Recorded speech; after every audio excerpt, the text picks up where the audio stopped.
Welcome to another episode of Catalyzing Radical Systemic Change, where in my own language, it's all about discovering, mapping, and cross-pollinating what I think are the necessary building blocks towards a planetary civilization ahead. With a planetary civilization ahead, I mean that we, as the dominant species on this planet, as humans, need to become aware that ultimately we can't work against the mother organism, say Gaia, but we need to understand that we're ultimately the stewards of that mother organism within which we're housed in as this dominant species. It's my great pleasure and honor, and I have a lot of joy in my heart to share this room today together with Joe Brewer. And today's topic will be transforming landscapes and to look inside of the Northern Andes Regeneration Fund. Why is that relevant for the planetary civilization ahead? Well, certainly because I think most of the listeners are aware that the whole of the Amazon ecosystem is at a very close to a tipping point. And if we don't take major efforts to preserve that ecosystem, this will have drastic effects for global climate, but certainly for South America as a whole continent. And I chose Joe because there are a lot of experts out there, and many experts kind of work in an ivory tower. And I know that Joe has decades long boots on the ground, working with the people, working with the land.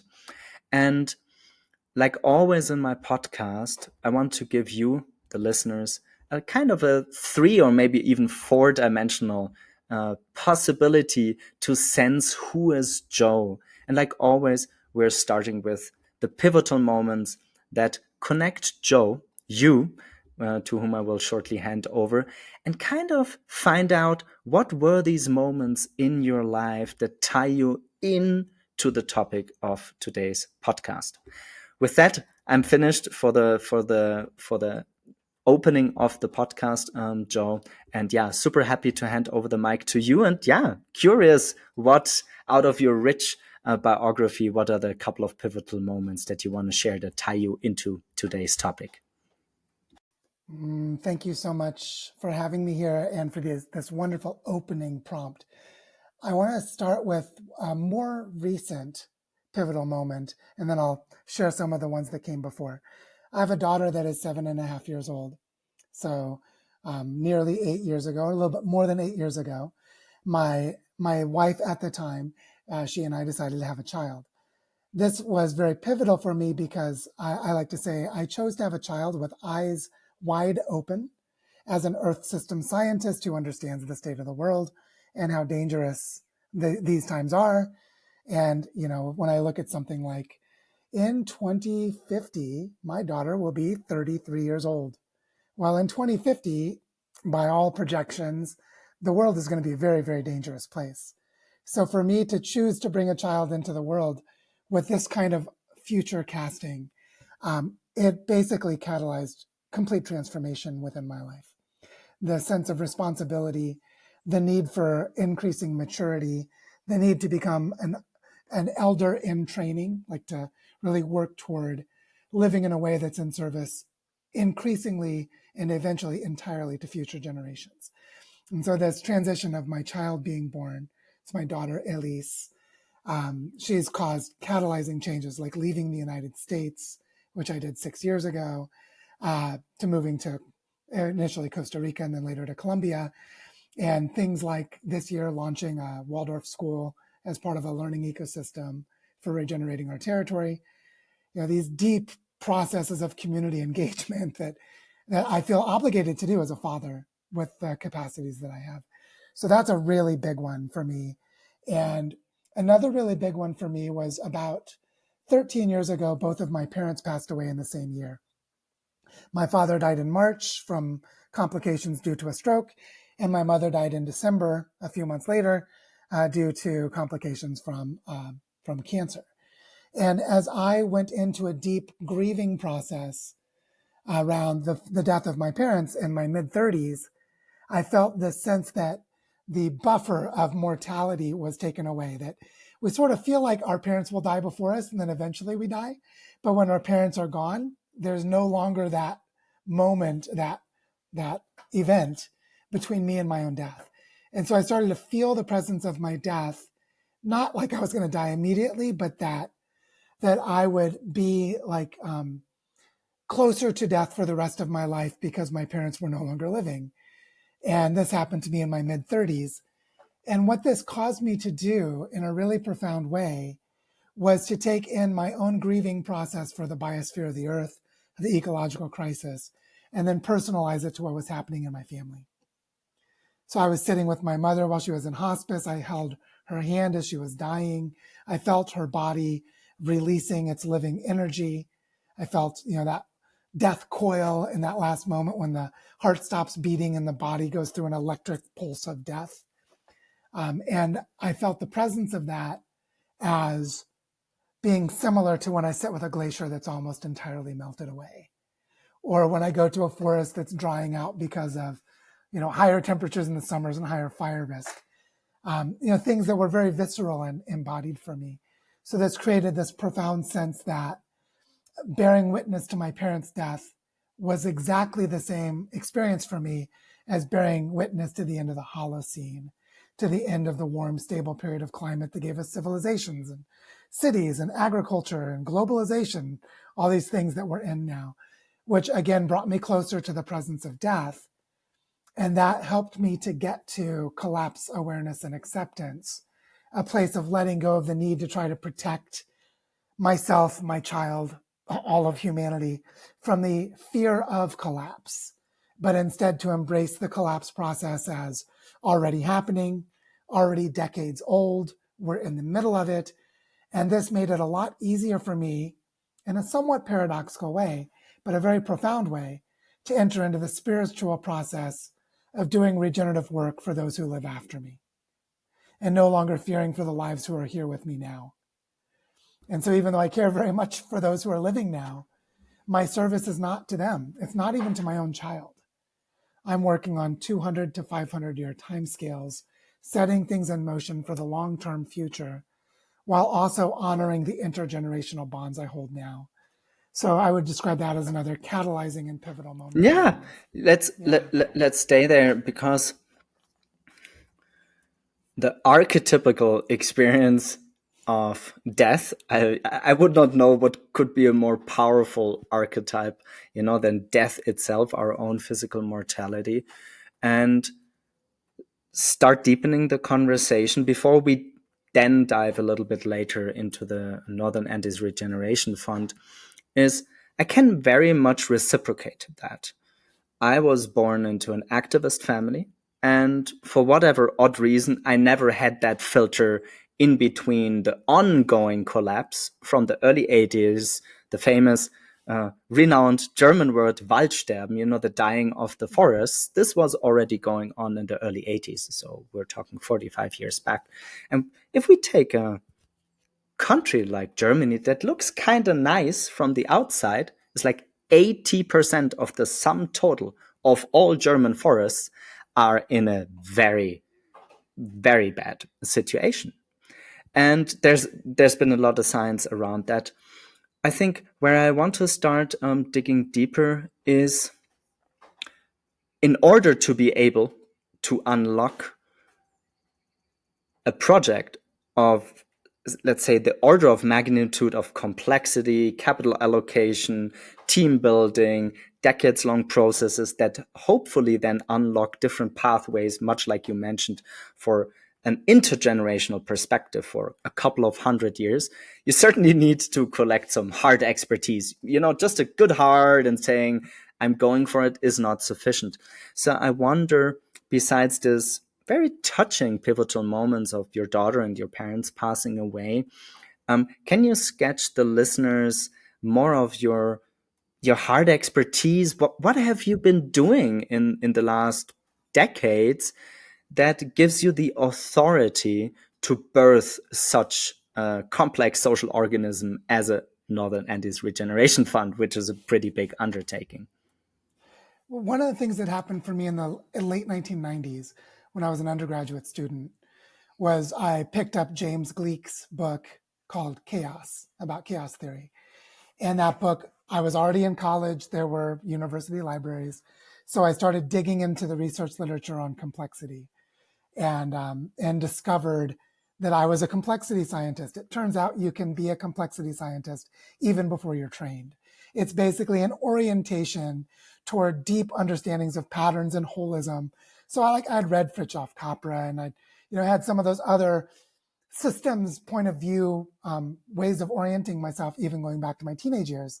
But when I was in college, I dove deep into complexity science. And I remember specifically one piece of research that I read in that book by James Gleick, and that then set me on a course that really built a kind of expertise, which I was reading this work by a mathematician named Feigenbaum. I forget his first name, but there's the Feigenbaum's frequency doubling cascade. He was studying predator-prey relationships with a fox hunting a rabbit. They were computer simulations. And he found that as you change a specific parameter for the rate of predation and the rate of birth for the prey, that you would get these very interesting phase transitions into chaos. We would go from a fairly stable pattern, like a sine wave, to a fully chaotic regime. And that transition to chaos was characterized by this Feigenbaum frequency doubling cascade. So that set me on the course to going to graduate school and studying phase transitions in complex adaptive systems. So part of my expertise is being trained as a complexity scientist, but doing it within an atmospheric science department at the University of Illinois. So I was learning cloud physics, earth system science, the dynamics of meteorology and the hydrological systems, satellite remote sensing and various highly technical things related to the dynamic earth, while also being in the Center for Complex Systems Research at the University of Illinois, which was connected with the Santa Fe Institute in New Mexico. And so I was doing this work and discovering that my knowledge of instability of systems and dynamic interactions, the ability to describe something like the use of cellular automata and computer programming to show how local rules of interaction fundamentally change the dynamic behavior of systems, these kinds of very technical things, help to inform the way that I understood what I was learning about the Earth in earth sciences, so that I could see that social behavior and social systems, politics, economics, these were also complex adaptive systems. And so I started putting together talks, public talks, on the science of the Earth system and the human dimension of social change within planetary challenges. So I was gathering that kind of expertise. And I very quickly found that, in a way, I graduated without graduating. I got a master's degree. I did not complete a PhD. I found that a PhD in Earth system science was too narrow for what I was trying to do. And I was so traumatized, honestly, I was traumatized by the ecological crisis that I didn't feel like I could spend several years getting a PhD and writing a dissertation, knowing what I knew at that point in time about the Earth. So I left to go and work in politics and social change and studied cognitive behavioral sciences and other things because I had an intellectual capacity to do so, but applying it to social movements, applying it to politics, applying it to social change efforts. So my expertise in many ways is this formal training at some of the top universities.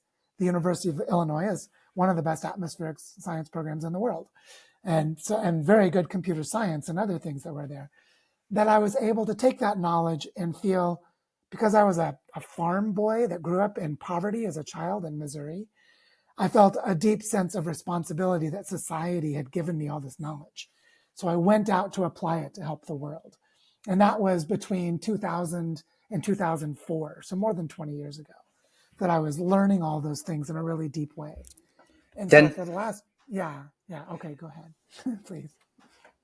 I mean, all these certificates and the learning still feels pretty ivory tower-ish. So, sketch a couple of the 20 years of boots on the ground, hands-on, getting your hands dirty work, and then, move into the Yeah. juicy topic of today.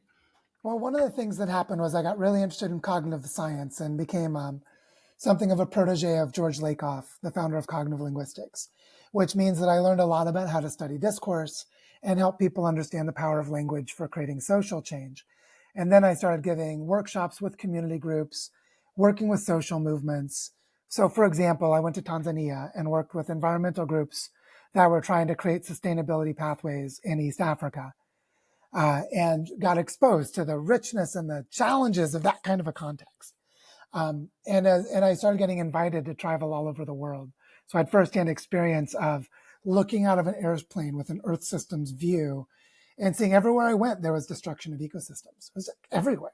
You go to Morocco, it's there. You go to East Africa, you go to India, you'd see it. And so I started building this blend of working with social movements to try to create systemic change, working on deconstruction of the discourse around capitalism and around the creation of poverty and inequality, and how that was related to disempowerment of people and disenfranchisement.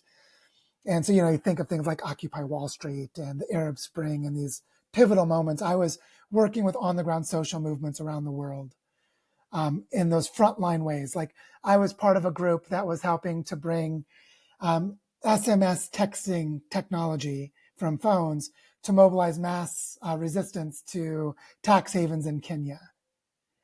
And, taxes on corn in parts of India that were being used to create major destabilization in the society, and how to counter it with building social movements. So I was working in that way and working with frontline activist groups that were doing deep transformational work.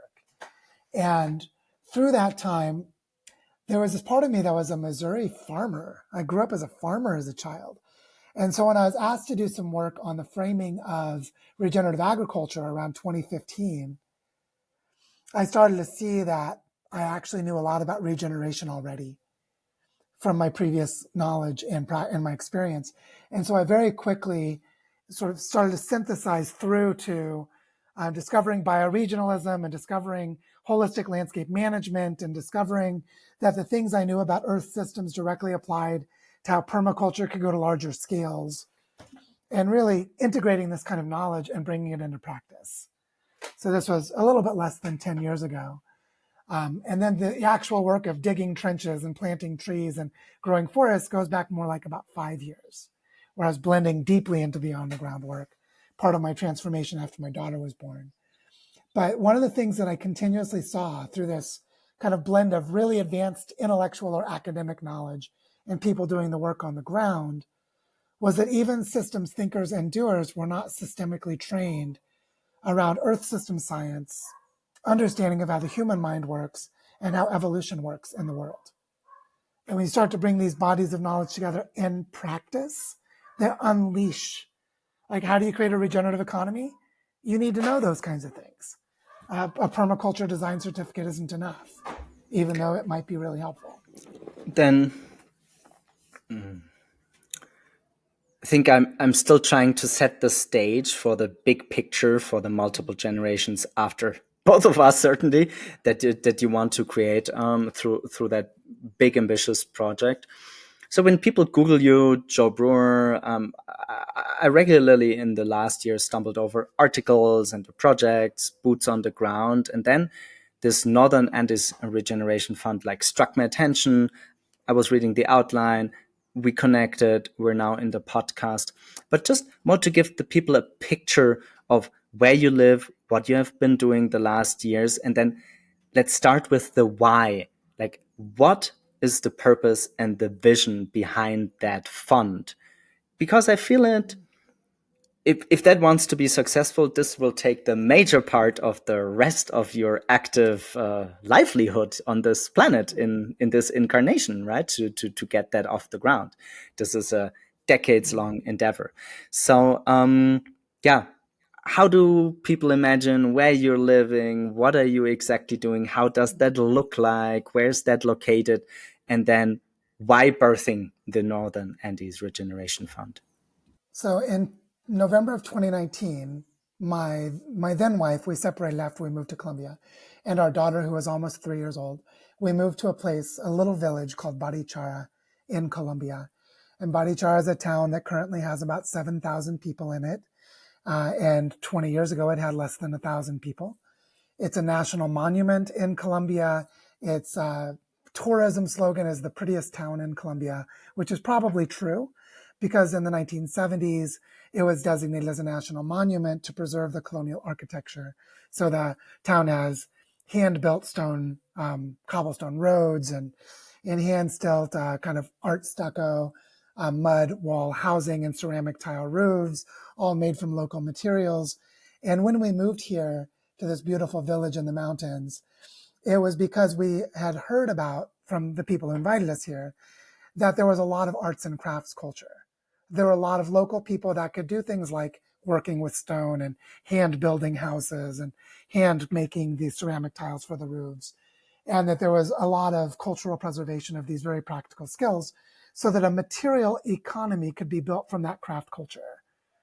Like if fossil fuels went away, the people here could take donkeys and handmade buggies and make textiles from local plants and build houses literally from the earth and local plants.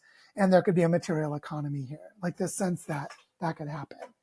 And so part of the reason for coming to Bichara was because my partner and I were looking for a place to raise our daughter while doing large scale regeneration. And I was looking for a place to prototype a regenerative economy at the scale of a territory. And so part of my expertise when I came here that was really important was that I'd studied the formation of clouds as a physicist. So I come to Bichara, I go to this little Bioparque Moncora, a community reforestation project.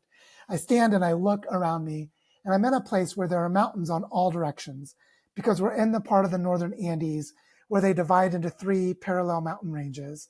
And there's this cluster of canyons and rivers that are carving this part of the Northern Andes, and all of the water eventually runs into the Magdalena River and into the Caribbean. But what we have here is a well-contained regional climate system because the mountain range is so high, the mountains are so tall, that there's only one area to the southwest of us where the air can come in, and there's a triangle shape within 3 mountain ranges that create the boundaries, and the air circulates within it. And to our west is a cloud forest with an incredible biodiversity, and we're in what's called the rain shadow. All of that air rises up those mountains, the water falls, and the dry air comes down the mountain to the east, which means we have an environment that is a tropical dry forest. Half the year it's dry like a desert, half the year it's like a tropical rainforest.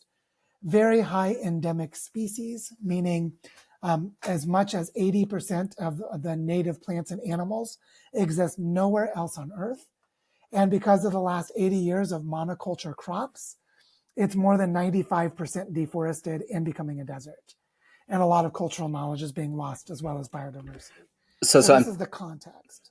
okay, so I'm trying to summarize in my own terms. So basically, the vision to create a bioregional size prototype for a regenerative economy with the boundary conditions of this like very specific subset of climate, given the context that through largely monoculture, basically most of the territory is deforested, like no trees left, and then the huge problems of, well, like you say, cloud formation, too much rain, too little rain, desert climate, a lot of rain.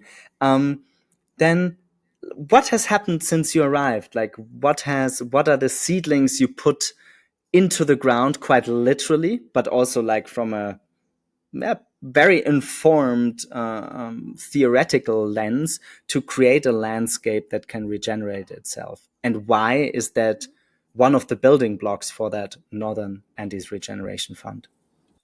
One of the things that's really fundamental is that life is organized by the movement of water. If there's no water, there's no life. And the way that water moves is through the air and the precipitation patterns. And then it's also through the evapotranspiration, this respiration process in the leaves of trees or other plants, and this interaction with the soils and with the aquifers of the groundwater. And there's all these dynamics that occur with water in the air, in the vegetation layer, and in the soils and in the ground. And they're all interacting with each other. As a result, if you want to regenerate a landscape, you need to organize the way that the water moves through the existing shape of the landscape. So that means you start with things like, where are the mountain ranges? Where are the ridge lines? Where are the drainage basins for water? Where are the watersheds? Where are the ecological movement patterns, like the migration of birds? The reason that our tropical dry forest is so different from all of the others on Earth, it's the only high Andes tropical dry forest, is because birds fly from the cloud forest to our west and they drop orchid seeds and other cloud forest plants into our dry forest environment. And then we end up with cloud forest plants next to cactus, which doesn't really exist very often, right? And that's the migratory patterns of the birds. So these movement patterns of animals, the types of vegetation, the movement of the water and the shape of the land, they're all related to each other, which means if you want to create a regenerative economy, one of the foundational things you need to do is organize human collaboration around the already existing organizing patterns of the landscape. So you ask yourself, how are the watersheds organized? What are the ecological connectivity patterns? How does the air move across this landscape? If it's going from a canyon and rising up, it condenses and makes fog. That shapes what kinds of vegetation can be there. So organizing around the shape of the land is fundamental. And in What I our find landscape, very dramatic. interesting. Yeah. So that's my first big aha moment from the podcast, which I love when I have aha moments of like synapses that have never connected. It's basically almost biomimicry for social organization, right? So when you look at that from a bioregional perspective, instead of like having a plan and how to organize and what to do, is first look at the geological formation, like you said, the clouds, the Exactly. precipitation, the birds, and then think, okay, in order to regenerate that land, what are the patterns we see from nature to then organize human beings around to regenerate that bioregion? Exactly. And because we have these three mountain ranges and a pretty well defined circulation of air for all of the weather patterns, we're basically regenerating a climate system. Like literally, that is factually true. There's a regional climate system and it is changing. It's becoming a desert. We want it to not be a desert. We want it to be a tropical dry forest, which is a blend of desert and rainforest. And so it's a very particular balance. And one of the things that started to happen was I went out to my social networks and raised money to purchase a piece of land that was heavily degraded. And we had surplus money. We raised $50,000. We needed $35,000 to purchase the land. It became a nature reserve that we call Origen del Agua, the origin of water. And the remaining $15,000 I took to 15 representatives of local regenerative projects and said, look, I'm a gringo from the north and I'm new here. I've been here for a year. I'm going to mess up how this money gets spent. Tell me how we should spend it. And I asked them to think about the territory as a whole. So what we started to do was, with the insights and the knowledge of those practitioners in the community, we created priorities around water, soil, and native forest. And because some of these people have worked with economic development and conservation of biodiversity, and there are a lot of people in Colombia, as I know you know this, a lot of people in Colombia with incredible knowledge. We have a woman who worked for Conservation International and the IUCN, which is the International Body on Biodiversity, and similar. Like, we have people with really deep knowledge, and so we ended up deciding in that inquiry that we would organize around what we called biosocial corridors, and a biocultural corridor. And a biocultural corridor is to look at how biology is organized, and that's what I was already saying around the landscape and ecology and those patterns.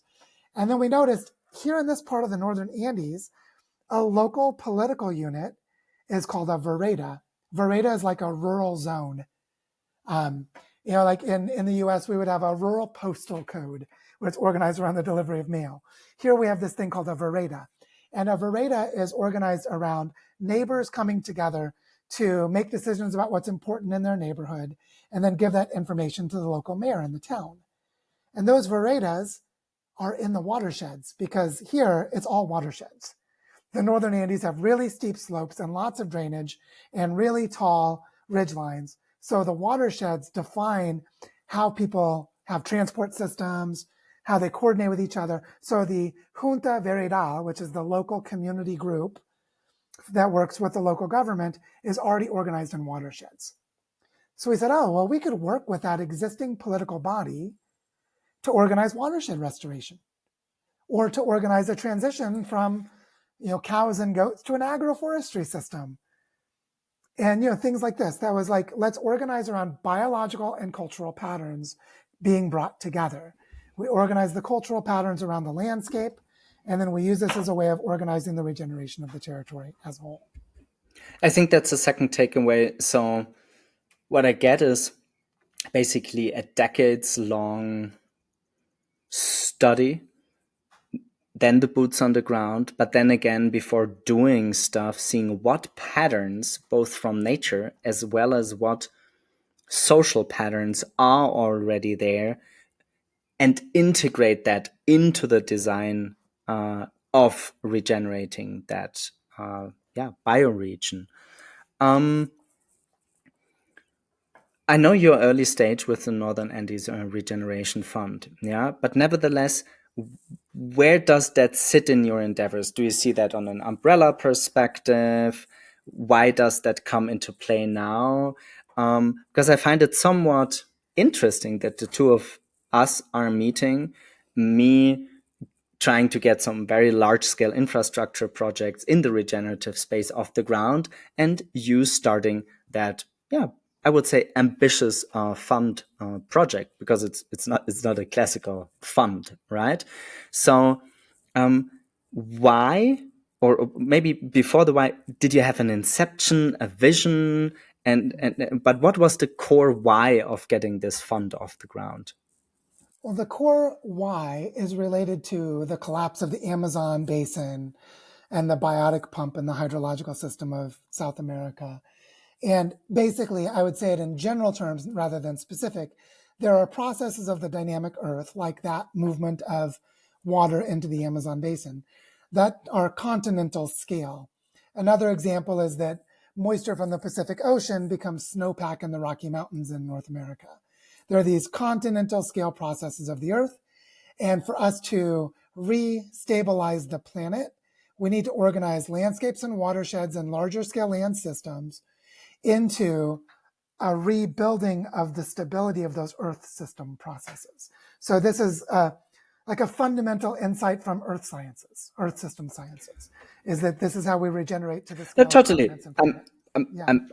I think we're sharing both a not too dissimilar background, both in the like hard expertise as well as what we studied. I'm just trying to come to grips like with your with the different stacks of your project, the bioregional pattern, and now why raising a fund.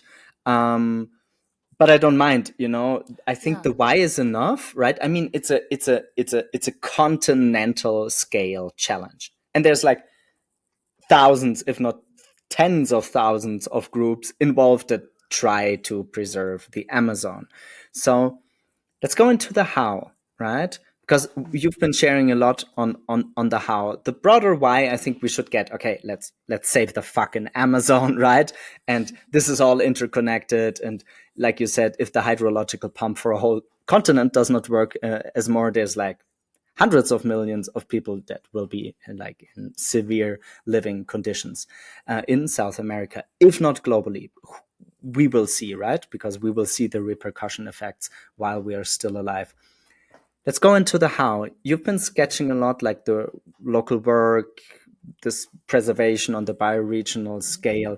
How should that be complemented by the fund? And how do you construct the fund from a serving capital needs and the purpose of the fund ultimately? Because that's a big undertaking. There's, again, whole swaths, of engineers and investment bankers trying to figure out how the fuck can we even construct new financial mechanisms to protect the earth, right? Well, one of the elements of this that is really foundational is the idea that we need to create a portfolio of projects that are organized around landscapes as a system. So like identify all the projects that are trying to restore the watershed and get them coordinating with each other and fund them collectively to create an integrated and collaborative framework. And this is something we've been doing in Bichara as part of a movement of territorial foundations in Colombia. And this is one of the key bridge pieces, is that when we started this work of creating the Bichara Regeneration Fund in 2000 or 2020, so 4 years ago, we started this with a modest amount of money. We were then invited to learn about community foundations that are organized at the territorial scale, to ask if we would like to establish one in Bichara as part of a movement that was growing in Colombia. And what this meant was that we were already starting to organize a way of collaborating, of distributing resources to multiple projects, to getting them working with each other, to organizing at the landscape scale. We were beginning that work in Bichara. But then we were invited to learn with people in other territories in Colombia. And the reason that the national boundaries matter is there are legal constraints, there's tax reporting, there's institutional structures. So you could end up with similar institutions, but their legal structures might look different in Bolivia, Ecuador, or Venezuela, and so forth. So we had this shared institutional context of Colombia. And within the span of 3 years, the movement of territorial foundations has grown to 10 territories. What I mean by that is there are local organizing groups in each territory in different parts of the Northern Andes, because while Colombia includes more than the Northern Andes with the floodplains and some of the drainage into the Amazon, you can sort of, as a sort of first pass, say it's basically the Northern Andes is Colombia, even though part of it goes to Venezuela and part goes to Ecuador. As a good first pass, it's like 80% of the Northern Andes is in Colombia. And so we're starting with that as when nation states dissolve, we see the Northern Andes, but let's prototype it within Colombia, because that's where we are now, so that we could create the collaboration across national borders later. But what this meant was that we had gatherings at least once a year of bringing together the people who were organizing these territorial foundations from across Colombia. And there were two things that made our work in Bichara different from all the others, is that we were focused on regeneration explicitly. The others had regeneration in them, but it wasn't their conscious focus. And we were organizing bioregionally, which means we were sharing how we were doing that with the other territories. When I talk about other territories, I'm referring to places like Putumayo in southeastern Colombia, which is a headwater community of the Amazon, or Florencia, which is a little north of there, but it's still south of Bogota and is a headwater of the Amazon, but also Cali, which is in a big drainage basin of the Cauca Valley, which is a major agricultural zone, or with Medellin, or with people up in Santa Marta or up on the Caribbean coast. And so we started to have this network of exchange. And what we were doing in Bichara was we were creating a portfolio of projects, funding them around landscape processes, focused on regeneration, and moving toward the bioregional scale. That was like the direction. In the span of 3 years, we only get a little way because it's a long process, but that's the direction we're going. And all of the other territories were very inspired by this. And then in early February of this year, so not very long ago, we had the annual gathering of the territorial foundations in these 10 territories in Colombia. We met in Putumayo. And at that meeting, we talked about the sustainability of the movement. How do we have leadership capacity, organizational capacity, financial capacity, emotional capacity, because this is hard work. And what we saw was that there was a clear way we could have learning exchanges around converting industrial agriculture to regenerative agriculture, changing from extractive forms of tourism to regenerative forms of tourism. And that we had peace building processes and plant medicine healing processes. Putumayo is a sacred guardian community space for yahe, or what's more commonly known as ayahuasca. So these like deep, deep spiritual and peace building practices in places like this. And so in this conversation, I suggested, what if we create a Northern Andes Regeneration Fund? It was in a little breakout group, but then we brought it back to everyone. It just stuck. Like, that is a good idea. We could coordinate the learning exchanges between our territories, because each territory has a leadership team that is mapping local actors, building trust and relationships with community groups, formal and informal, and helping them organize at the territorial scale. What they need is shared portfolios, funding agendas, like, what's your strategic agenda for the next 10 years? And what do you need to fund in the next year? And how can that be a portfolio? And how would you have decision-making around all of that? That's what we're doing in Bichara that we're now sharing to the other territories. Okay, okay. Now I get a first clearer picture. It's almost a setup to improve the coordination function and move from a network to a meshwork of organizations, plus building coherence towards a common North Star, and let's say interlink the various bioregional and endeavors to a more like, I mean, I don't know what you would call the Northern Andes, but a bigger bioregion or something like that. And through that coordination function, also build a process for bigger funds, bigger institutions, larger funders to be able to invest into a portfolio of initiatives within that larger sum total of the bioregion. Yes, absolutely that. And one of the data points to just give a sense of why this is needed. A lot of international aid money comes into Colombia. And there was a study that came out last year saying that 1.2% of that money gets to local actors, almost none of it. We need to reverse that. We need nearly all of it to go to local on the ground projects. And so one of the principles of the Northern Andes Fund is the people doing the work on the ground are the experts, which means they should create the agenda. They should say, what are the priorities? They should have flexibility in allocating the funding. They should be able to say, we created an agenda, we need $5 million, and this is what we want to do. And the funders can either say, oh, we like that, please do it, but you guys have authority to manage it, you, the local people, or we don't like that, we won't fund it, but it's mutually, like authority is mutual and sovereignty is on both sides. So we need to build this local sovereignty through local stakeholder networks and their intimate knowledge of what's going on the ground and their ability to create a powerful and robust agenda from that knowledge.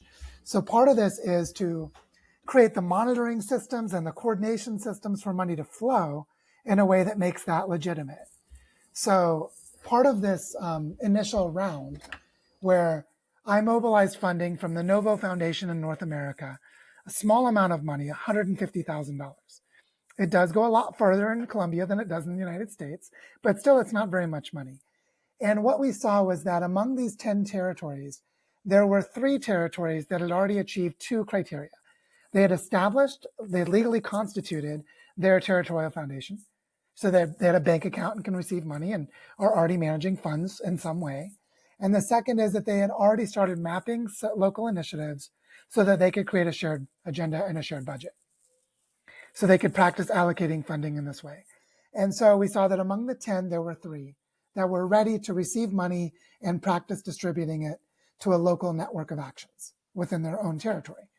So what we decided to do is to divide the $150,000 into 5 equal parts. So 30,000 US dollars each. I mean, you can see this is tiny, right? Because we're talking about something that should become $1 billion fund or larger when it's really working. And so the idea was to have the 3 territories that had already achieved those criteria to give them $30,000 to practice. You know, with your joint budget that you're already creating with your local actor network, allocate it and learn how to practice that kind of governance and allocation and share it back to the network of the 10 territories. And then, so that's like 3 of the 5 parts is to give money to these 3 territories. And then the other 2 remaining fifths, the other 2 remaining parts, one is to go to the support organization based in Bogota, whose mission is to support the creation of territorial foundations in Colombia, to set up a monitoring system, to do evaluation, to learn how to coordinate the learning exchanges between the territories. And then the 5th part is to begin helping the other 7 territories to start mapping social networks, social actors, to start setting up these joint budgeting capacities. From wherever they are, move them closer. So that when we receive more money, it could go to more territories. And so this is a very strategic way to allocate a small amount of money to do infrastructure building for this model of a fund. Yeah, infrastructure, capacity, process, just building really the bare bones structures to start lifting that big decades long undertaking. Mm, I want to. So it was not a new fact for me, but I think it's interesting for the listeners. So you mentioned a study that basically said there's a lot of foreign aid coming into Colombia, but more than 98% doesn't end up where it actually should end up. I mean, this is a deeply, massively flawed system. Um, where do you see through the structures and the processes that you put into place the likelihood of money flowing through your infrastructure and that then the vast majority ends up really with the boots on the ground people? I want to give one example that's specific to Colombia of why money doesn't get to the ground, and you can start to see why this alternative pathway is needed. One thing Colombia has is it has really, really good legal frameworks, some of the best in the world, for sustainable development. So they have a really good framework for defining a private nature reserve to conserve ecosystems, and a civil society nature reserve that works kind of like a benefit corporation, except for land. And so they have these really nice structures. But the mechanism for money to go to these nature reserves is that it is required to go to the local mayor, and then the mayor decides how to allocate it. Well, in Latin America, most local mayors are basically unaccountable mafias. And that's true in Colombia as well. And so the gap between, money comes into the Ministry of Environment to support conservation. And then that money should go to this network of 2,000 nature reserves in Colombia. And more than 80% of conservation in Colombia happens on private land in these nature reserves. But to get the money, you have to get crooks and criminals in local mayor's offices to give you the money. And so that's just an example of the kind of, good intentions, maybe good institutional structures in one part, but weak links or problems in other parts. And this is cultural and institutional and legal and structural. It's all together, right? But that example shows us why we need to build alternative institutional frameworks within the communities themselves. Like, how are you going to change who's the mayor? Through community organizing and other things, which would come through exactly the kind of coordination that these funding mechanisms would do for regenerative work on the ground.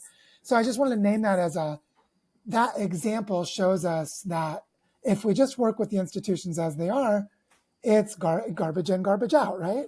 Yeah. They're not set up to be able to do this. We have to change the culture and the institutions simultaneously in the same process. Yeah, I'm there with Yeah. you. Complex adaptive systems, even there Yeah. from a theoretical framework.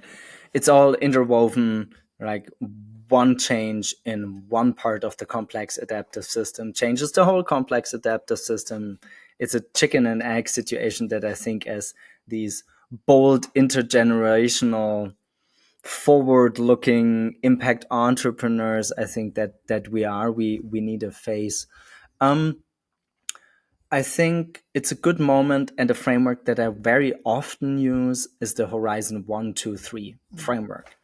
So let's not explain too much the framework, but just for the listeners, Horizon 1 basically means, okay, this is Joe Brewer. We're talking about the Northern Andes Regeneration Fund. What can be realistically achieved in the next 1 or 2 years, or in a 5-year time frame, and then longer time frame, like 10, 20-year time frame.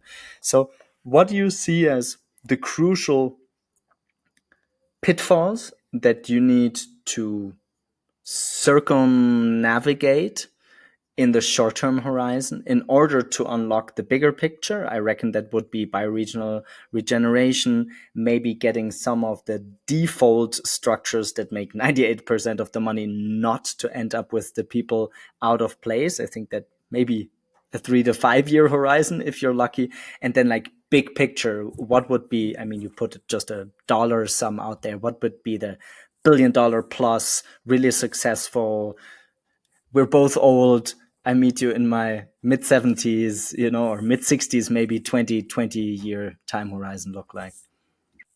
Well, one of the things that I've found by actually giving money to people, like by mobilizing money and bringing it into community, is there's a lot of trauma about money. And so there are people that have guilt and shame about privilege, they don't value themselves and can't receive love, so they don't receive money either, or that they are paralyzed by the fear and anxiety of the responsibility that the money creates. especially when it's transparent to the community. So these sort of psychological dynamics are one of the most important challenges to overcome. And it's very much where the rubber hits the road. So I see in the near term, meaning in the next 1 to 3 years, we really need to demonstrate that people can receive money, that they can actually do what they say they'll do, and that outcomes occur. If someone says, oh, I want this money to be able to set up a school and hire teachers, well, did you hire teachers? Did teaching happen to kids? And it's really basic, but it's really important, because if we can start to demonstrate that this way of moving money actually has visible and tangible impacts because people do the work, then, like, I had this meeting about 3 years ago with a Catholic social services organization from Germany that brings a lot of money in international aid to Colombia. And they know as well as anyone why it doesn't work. They're frustrated in their jobs. And they saw the way we were beginning to organize, and they thought maybe we could bring the money directly to the community through these alternative community organizations. And that's something that, the Catholic Church has experience with through cooperatives. And, there's a long history of that. So those ideas were already percolating.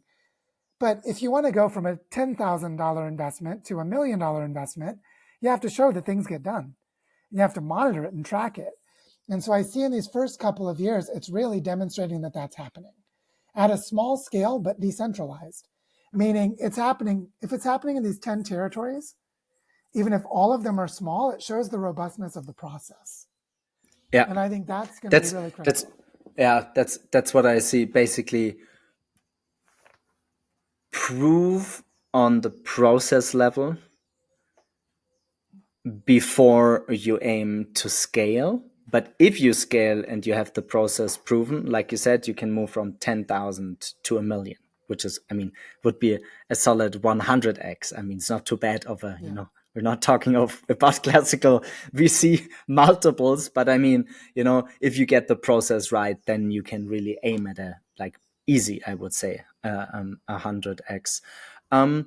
Let's look a bit deeper into the crystal ball, because I know we're both doing plant medicine and the inner work and so forth. And I don't think you would work that hard if in your heart, in your system, with some close allies, some indigenous elders, some organized community projects, you would not really believe that this is possible, like grand scheme, right? What could happen in the next 10 years? I think in the next 10 years, I would put this in my sort of best case scenario, like what I think we need this, and I think it's unlikely for various, I think it'll be really challenging to achieve it. Maybe the better accurate way to say it. But as I'm watching more people investing in and moving money toward regeneration, I see there being this giant pulse of capital, not just money, because there are also a lot of people with land that could transition their land to younger generations in a community form. So there's lots of capital out there, not just money. And I think in 10 years, if we do a really good job, not just us in the Northern Andes or us in Bichara, but those of us all over the world doing this work, if we do a really good job of demonstrating that you can trust a network of local people to work together and allocate funds in service to their holistic needs, then we can start moving $100 million each into different landscapes, the way that the Common Land Foundation talks about it. And they say you need $100 million or more for 20 years or longer to regenerate a landscape. And you have to do various things with zoning and, building a regenerative economy and public goods infrastructure. There are a lot of things you have to do, but it's viable.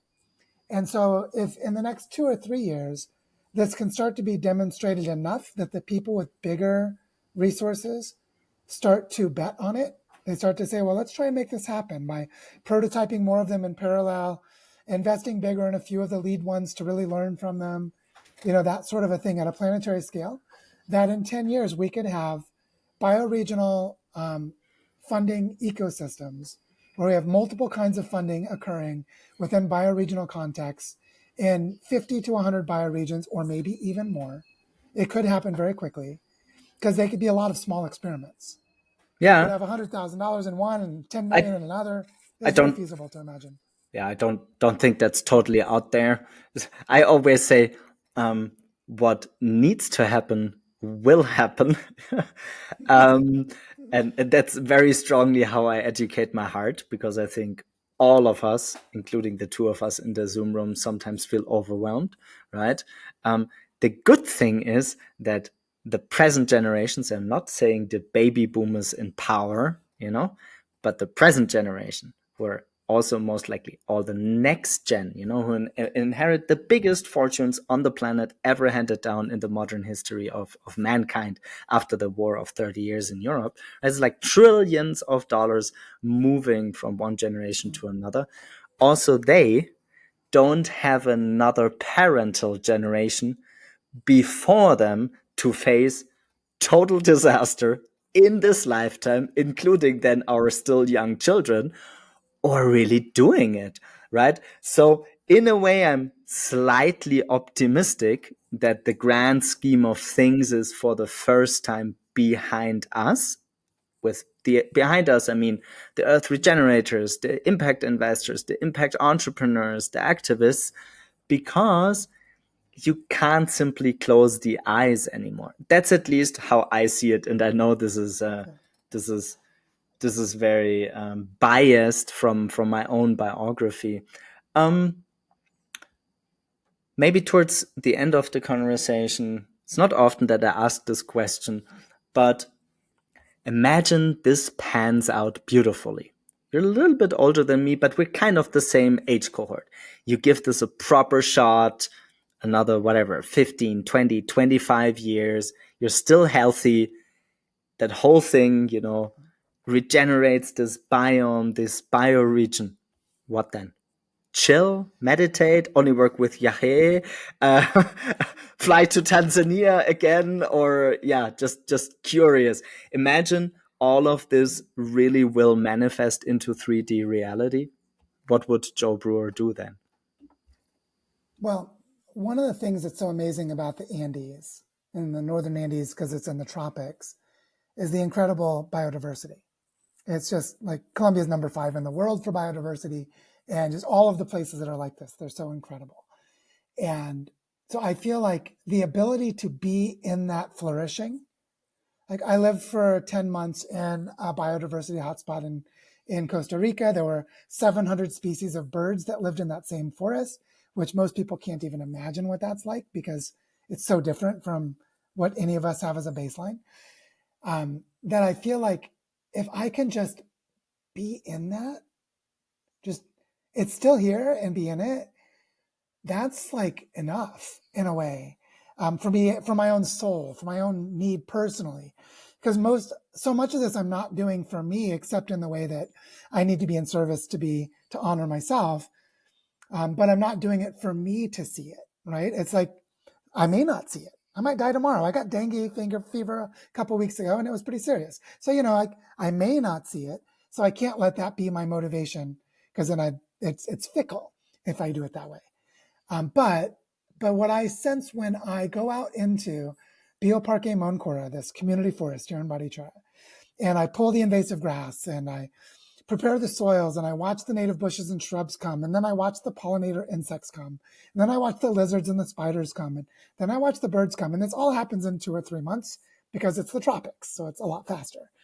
And I'm watching this forest coming back into being. I've been doing this in a specific place for about 3.5 years now. And in those 3.5 years, I am inside of an evolutionary process of a forest coming into being, and it is coming into being through and around me, and I'm inside of it as a process. This, It's the most nourishing thing possible to feel that yeah, yeah, ability to be totally. part of life crescendoing. It's just taking my glasses off because sometimes in front of the screen, I can still see people sharp, and we're recording this live. I think my ending this podcast, before that I will ask you, okay, how can people help? How to get into contact? The show notes. What do you really need? But what comes to mind now, and I haven't thought about and felt that for a long time for whatever reason. I also live in the middle of a like dry rainforest. Sounds almost in a not too dissimilar climate here in Guatemala, where I moved permanently, where Love and Life invited me. Is I was very early serving as an altar boy. actually in Catholic Church. Oddly enough, my parents asked me, "What? You want to serve as an altar boy?" I'm like, "Yeah, totally," because I was a big fan of that priest. He was a really very unusual guy, and he what came to mind listening in when I asked you, how do you want to live, or what do you want to do once you have accomplished your life's biggest lift or the boldest endeavor? And you simply said, well, living here in the forest with so many species is enough. And that the famous quote from Albert Schweitzer came to mind, who says, I am life within life that wants to live. I don't know if that's the right translation. In Germany, it says, Ich bin Leben, das Leben will, inmitten von Leben, das Leben will. So I am life in the middle of life that wants to live. And ultimately, for me, that's an almost non-dual quote, right? Because once you understand that what you're setting up is not for Joe Brewer, it's not for Alistair Langer, it has like nothing to do with that. We're committed to something that's beyond. It's like generations away. We're just becoming aware of the boundary conditions of the complex adaptive systems that we created in modern civilizations are very detrimental to the very organisms that we as the dominant species depend on. So how can we build new processes and enmesh them with a system that's crumbling to hopefully create pathways for the next generations after us? So anyhow, I feel like ending, at least from my side, with this beautiful quote from Albert Schweitzer. And after that, I will Google it and try to find the right translation. So I'm life in the middle of life that wants to live. Joe, how can people support? We have show notes in the podcast. What do you need? What expertise, funding? Yeah. How can people get in contact and help? Well, there is an immediate need, meaning in the next few months, for us to raise $350,000 for our learning ecosystem to secure some land and build a school and to do various things with regenerative education and landscape restoration. So if there are people who are interested in getting involved in exploring a healthy reciprocity relationship to bring money into Bichara, that's something that we need right now. Also, I encourage people to join the Design School for Regenerating Earth, which we made almost free with the idea of a gym membership. If you don't pay something, you don't value it, and you need to keep the free riders out. So we charge $5 a month or $50 a year. But to join the Design School is to participate in the learning exchanges between bioregions all over the world. And then also in a few days, I'm not sure when this podcast comes out, but by next Tuesday, we will have launched the website of Bioregional Earth. And the Bioregional, we'll put it out we'll send it out with our newsletter that goes out on Tuesday. So it'll be live by next Tuesday. And Bioregional Earth will have a section of the website about the Earth Regeneration Fund, which is the planetary network of bioregional funding ecosystems, which includes the Northern Andes Fund, the Bichara area specifically, as well as 4 other territories in North America. And so if people want to get involved in building this planetary distribution network of financial resources into the regeneration of bioregions, you'll be able to find it on Bioregional Earth's website or through the design school, because we'll be building it together there. And the Northern Andes work itself is separate from that because it's in Colombia and it's in Spanish. And I think this is very appropriate. Right now, we have a process with the 10 territorial foundations designing together how we want to build this fund in the next 3 or 4 months. We're creating core cultural shared understanding of what the fund is as the money's arriving to practice. So the Northern Andes Fund has autonomy of Colombians, even though I'm not from Colombia, I live here now. But this planetary scale of doing it for the Ogallala Aquifer in the Great Plains of North America, or in the Great Lakes region, or the forests of the Northeast, these are the kinds of places where we're prototyping it in, but it's for the planet. I would encourage going to Bioregional Earth. And what we're really needing at this point is people who want to step up and organize their own bioregions, create their own bioregional funding ecosystems, bring financial resources to these early leaders, these places that are doing it, to enable us to do it and help you as other landscapes to learn from it and to learn with us as we do it. Because we need to be building this in the next few years. I'm also working with one of those children of a billionaire who's about to receive a large amount of money that's already doing a lot of good, but will soon do more. And I have direct experience that the scale of money when you get to that size is completely different. Because how can you move $1 billion when people don't even know what they're doing? You know, like, how do you coordinate and distribute into robust processes? A lot of that, the bridges haven't been built from the ground up and the up down. So building those bridges is so much of our work right now. So which is why this conversation is as timely as it could be. So thank you for that, the invitation to be here and talk about this. Hey, thanks so much, Joe. Thanks for the conversation. And may the force be with you for that very ambitious and so deeply needed project, not only for the bioregion, but also as a template, on a planetary scale. Thanks for the conversation, Joe. Thank you so much, Alistair.